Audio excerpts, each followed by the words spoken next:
কি দেখেছিলেন সীতাদেবীকে? হ্যাঁ, মাতাজির মতো ছিল নাকি? টার্গেট করা যাবে? কোন টার্গেট করা যাবে? কিন্তু ব্যবহার দেখে চিনা যাবে।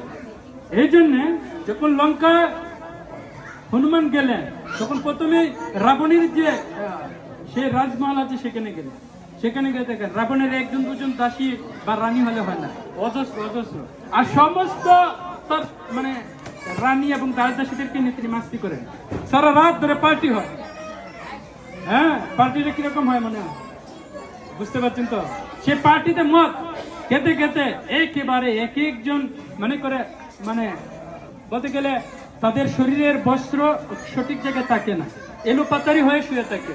তখন হনুমান যখন জানলা দিয়ে উকি দিলেন, হ্যাঁ, তখন দেখলেন এখানে অনেক মাতাজি তো আছে, তাদের মধ্যে আমার সীতামাকে আমি তাকে চিনব কি করে? কথাটা ক্লিয়ার? চিনতে পারছি না। তখন এমন কোনো নাই, প্রমাণও দিয়ে দেন না ভগবান রামচন্দ্র যে এটা দেখলে তুমি চিনবে। কিন্তু তিনি পুজো শুরু করেছেন। তখন দেখছেন এখানে সবাই দেখছি এলোপাতির অবস্থা, শারীরিক অবস্থা খুব একটা শুভনীয় না। তখন হনুমান যদি বনের বানর, কিন্তু লজ্জা পেয়ে গেলেন। দেখুন লজ্জা পেয়েছেন, বলছি এটা আমি কি দর্শন করলাম? আমি ভগবান রামচন্দ্রের ভক্ত, আর আমার চোখের সম্মুখে এরকম অশোভনীয় বস্তু আমার চোখের সম্মুখে আসলে এই জন্য তিনি লজ্জা পেলেন, কষ্ট পেলেন। কিন্তু তিনি যখন মর্মাহত হয়ে এভাবে চিন্তা করছিলেন, হঠাৎ করে ওনার মাথায় বুদ্ধি চলে আসলো। বুদ্ধিটা কে দিয়েছে? ভগবান দিয়েছে। বুদ্ধিটা কি আসলো? তো আমি তো আর এই সমস্ত দেখার জন্য দেখি নাই, আমি তো আমার সীতামাকে দেখার জন্য, অন্বেষণ করার জন্য, এটা জাস্ট হচ্ছে আমার অনুসন্ধানের অংশ। ক্লিয়ার? সুতরাং এটা কোনো পাপ হতে পারে না। এভাবে তখন খুঁজতে খুঁজতে গিয়ে তখন রাবণের ঠিক বিশেষ একটা মঞ্চের মাধ্যমে গিয়ে দেখলেন একজন বিশেষ সুন্দরী, একটু বিশেষ রকম। তখন ভাবলেন উনি বোধহয় আমার সীতামা হতে পারে। আবার চিন্তা করলেন না না, কদাপি আমার সীতামা কখনো যত ঐশ্বর্য এইরকম পরিবেশ অন্তর্ভুক্ত থাকতেই পারে না। তখন তিনি এটা সম্পূর্ণরূপে বাদ দিলেন, এখানে সীতা দেবী না, তিনি নিজে থেকে অনুধাবন করে নিলেন। আমি যেটা বলতেছিলাম, আমাদের মনের স্বচ্ছতা আমাদেরকে অনেক কিছু শেখায়। ভগবানের সেবায় সবকিছু লাগে, সবকিছু লাগে। আপনি মন্দস্থান দর্শন করছেন, আপনি নরকে গেছেন, অসুবিধা নেই।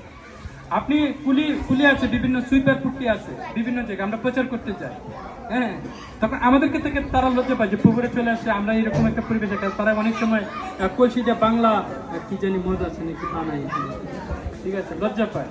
আমি বলি কোনো লজ্জার কারণ নেই। আমরা এই আশ্বস্ত দেয় ইস্কন, কতটা কি ক্লিয়ার? কোনো হিংসা করে না, পৃথিবীর যে কোনো প্রান্তে যে কোনো জায়গায় যাই এবং প্রচার। কিন্তু এক সময় ব্রাহ্মণরা কি করতো বলেন? ব্রাহ্মণরা কি করতো জানি তো? হ্যাঁ, অনেক সাধুগুরু ছিল যারা অনেক জায়গায় যেত না, তাদের কাছে কেউ আসতো শিষ্য হয়ে, এসে প্রায় প্রণাম করতো, প্রণামী দিয়ে যেত। কিন্তু আমাদের এই মহৎ সংগঠন প্রত্যেকটা জায়গায় জায়গায় গিয়ে আপনি কোনো সময় প্রণামী দেয়, কোনো সময় দেয় না। আমরা নিমন্ত্রণ করি আমাদের মন্দিরে আসে, তখন তারা আশ্বস্ত হয় বাপরে আমাদের মন্দিরে যাওয়ার জন্য। মন্দিরে এসে দেখে কোনো বাস বিচার নাই, কারণ তারাও যে জায়গায় বসতে পারে, আর শহরের সবচেয়ে ধনী ব্যক্তির স্ত্রী একই জায়গায় বসে। তখন তারা মনে বেশি আনন্দ পায় এবং সবচেয়ে বেশি তারা ভক্ত হয়। আপনি কুমিল্লায় যাবেন, কুমিল্লার পুরো পট্টির মাধ্যমে আপনি দেখবেন তারা ভক্ত বেশি। আমি গিয়েছি কুমিল্লায় এবং আমি সেখানে গিয়ে 2টা প্রোগ্রাম করেছি। ওখানে আপনি প্রতিটা ঘর আপনি সুন্দর করে আইকে সাজিয়ে রাখছে ভগবান, খুব ভালো লাগে। তখন দেখে আমি তো সব ফ্যামিলিতে যাই, ব্রাহ্মণ বলেন, খাইস্ত বলেন আর সাহা বলেন, কিন্তু তাদের বক্তব্য দেখলে তখন আশ্চর্য লাগে। তখন মনে হয় ভগবান মনে হয় এখানে সুখে আছে। কথাটা বুঝতে পারছেন? কারণ ভগবান আপনি মধ্যে দায়িত্বে ভগবানকে ঘুম পাতে পারছেন, অসুবিধা না। প্রেমটা থাকতে হবে। কি থাকতে হবে?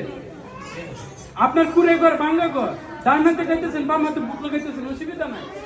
ভগবানের দরকার প্রেমটা, স্বচ্ছ প্রেম। কিন্তু আপনি অজ্ঞানে করছেন, অজ্ঞানে করছেন, অসুবিধা নেই। ভগবান এত আনন্দ পায়, তার ভক্তির ভালোবাসে কি ভগবান এত বেশি আশ্চর্য। কথাটা বুঝতে পারছি, এটাকে বুঝতে হবে। হরে কৃষ্ণ। আপনাদের সম্মুখে আজকে আলোচনা করবেন আমাদের